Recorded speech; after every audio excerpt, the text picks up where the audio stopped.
Ақжолдың сауалы бас прокурор Асыловқа, ұлттық қауіпсіздік комитет төрағасы Сағынбаевқа.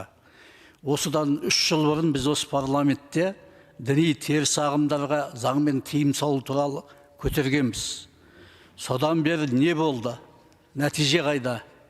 Қайта теріс ағымдар одан бетер күшейіп бара жатқанын көріп отырмыз.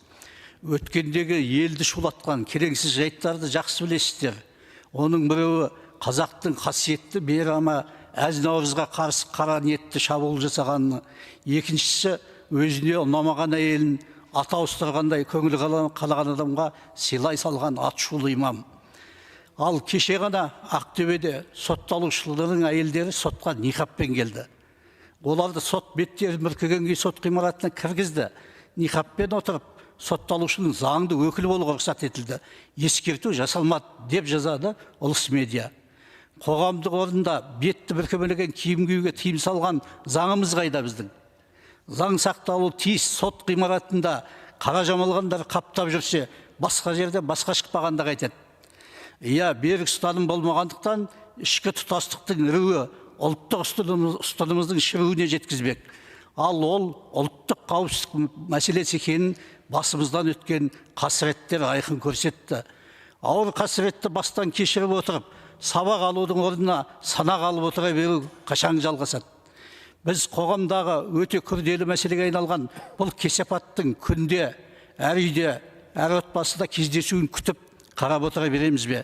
Қазірдің өзінде кеш қалғанымыз айқын, бірақ кеш қалсақ та еш қалмау үшін енді заңды қарекетке батыл кірісу керек. Ұлттық ұғымға қарсы желіде желпіліп отырғандардың тамырымызды жегі құрттай жеп жатқанына ешкімде көлденең көрермен болып отыра алмайды. Бәрімізде ертең тақсіретін тартуымыз мүмкін. Сондықтан ата заңымызға айқын жазылған мемлекеттің зайырлы болуы қайырлы боларын нақты іспен көрсету керек.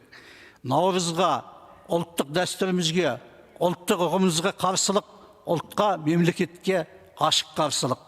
Ендеше біз неге қазаққа қарсы ашық шабуылға қол қусырып қарап отырамыз? Әлеуметтік желілерде қазаққа қарсы теріс пиғылдар әрбір ұлттық мүддеге қарсылық, ұлттық тұтастыққа ретке салу, ұлттық ұстанымды жоққа шығару, исламның дәстүрлі ханафи мазхабына тас ату, ұлттық мүддені қорғап жүрген қоғамдық рухани ұлт қайраткерлеріне қара күйе жағу арқылы қоғамға ықпалы зор, тәлімді, тұлғалық институтты ыдырату әрекеттерін жасауда. Осындай елге тигізер есепсіз пандемиялық лаңы шектеусіз екі аяқты вирустар алдында біздің ұлттық ақпараттық қауіпсіздігіміз дәрменсіздік танытуда. Сондықтан ел түбіне жетер қауіпті індетке шұғыл заңмен қатаң тосқауыл қоятын кез жетті. Жетті емес, өтіп барады. Осындай кесапаттың кесірінен ұлтынан, дәстүрлі діннен безгендер иман келтіріп, әруақ тербеген ата-бабасын ақымақ, әке-шешесін айкөпір көргендер өз тамырын өздері қиып жатқанын сезбейтіндер. Ұлтты ұйыстыратын, жұртты көркем мінезді имандылыққа шақыратын уағыздың орнына у ағызып, ұлтқа қарсы шығып отырғандарды қалай ұстаз деуге болады? Уағызды кім көрінген айту қашан тоқтайды?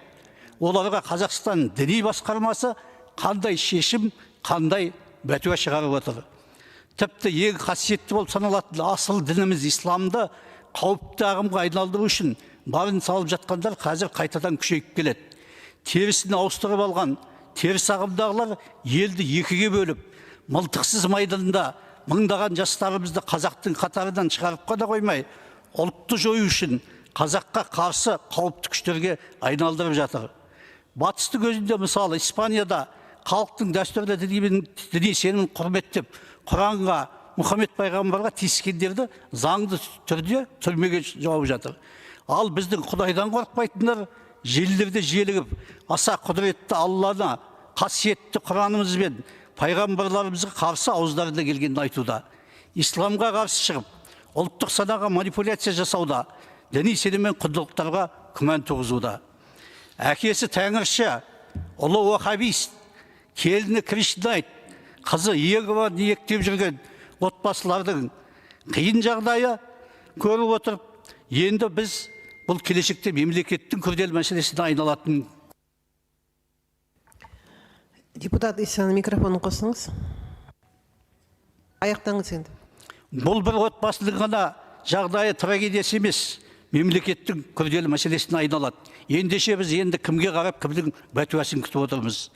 Тарихта елде барлық күмәнді діни ағымдарды кіргізген көп дінді, көп тілді елдер жойылып кетті. Біздің ел осыдан сабақ алуы тиіс.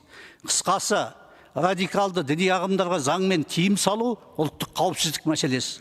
Ал мемлекет алдымен ұлттық қауіпсіздікті қорғауға міндетті. Біріншіден, радикалды ұйымдар қоғам тұрақтылығына қауіп төндіреді, елге іріткі салады. Ал мемлекет өз азаматтарының қауіпсіздігін қорғауға тиіс. Ол үшін қоғамдық тұрақтылық сақтау керек, бұл мемлекеттің негізгі функцияларының бірі.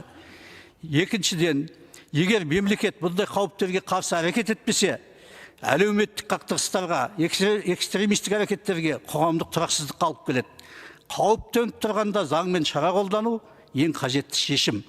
Үшіншіден, заңмен тиым салу бұл бостандықты шектеу емес, қауіптің алдын алу. Бұл дінге қарсы емес, керісінше дәстүрлі дінді қорғау үшін теріс мақсатты ағымдар мен ұйымдарға қарсы бағытталатын заң болуы керек. Сондықтан діни радикализмге қарсы саясат кез келген құқықтық мемлекеттің ұлттық қауіпсіздік стратегиясы. Мен қауіп еткеннен айтамын деп зар заман ақындары зарлағандай, бұл мұхитта адасқан кеменің соңғы соққан сос дауылы болуы мүмкін. Бұл біздің соңғы мүмкіндігіміз. Бұдан кейін кеш болады. Құрметпен Ақ Жол фракциясы депутаттары. Рахмет.